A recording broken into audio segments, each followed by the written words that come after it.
Comment fonctionne le système d'échange de quotas d'émissions de CO2 en Europe? Les gaz à effet de serre présents dans l'atmosphère permettent de maintenir la Terre à une température moyenne de 15 degrés. Sans cet effet de serre, il ferait moins 18 degrés. Depuis la révolution industrielle, de grandes quantités de gaz à effet de serre sont libérées par les activités humaines.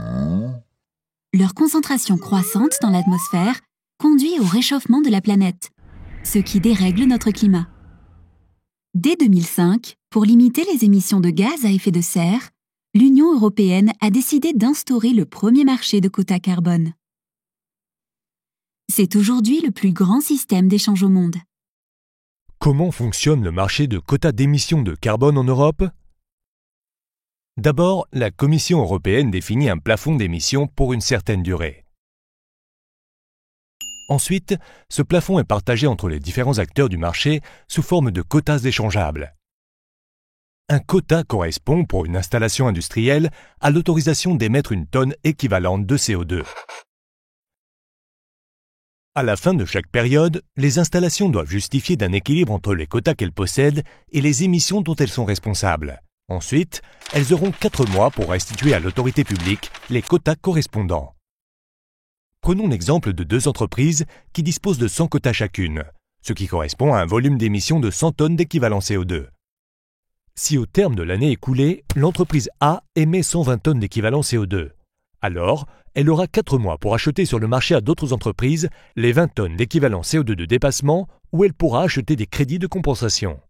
Ces crédits représentent des réductions d'émissions réalisées dans d'autres zones géographiques ou dans d'autres secteurs. Au-delà de ces 4 mois, si l'entreprise n'est pas en conformité, elle devra payer une amende et fournir le nombre de quotas manquants. A l'inverse, si une entreprise B n'a émis que 80 tonnes d'équivalent CO2, elle pourra garder 20 tonnes en réserve pour les années à venir ou alors les vendre sur le marché. Le marché européen du carbone couvre près de 50% des émissions de CO2 et concerne près de 16 400 installations industrielles les plus polluantes dans les secteurs de l'énergie et de l'industrie.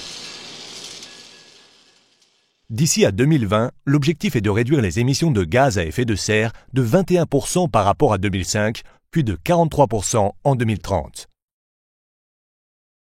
Pour cela, le plafond des quotas autorisés se réduit chaque année jusqu'en 2030.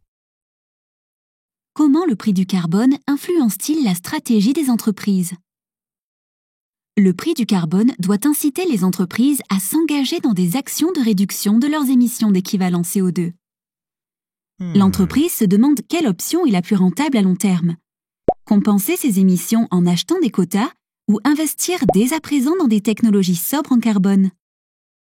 Si l'entreprise anticipe un prix du carbone inférieur au coût des actions nécessaires pour réduire ses émissions de gaz à effet de serre, alors elle préférera acheter des quotas, voire des crédits de compensation.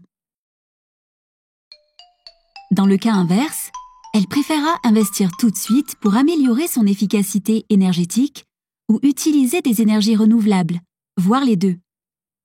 Voici comment le marché du carbone favorise le développement des technologies propres, à condition d'avoir un prix soutenu à long terme.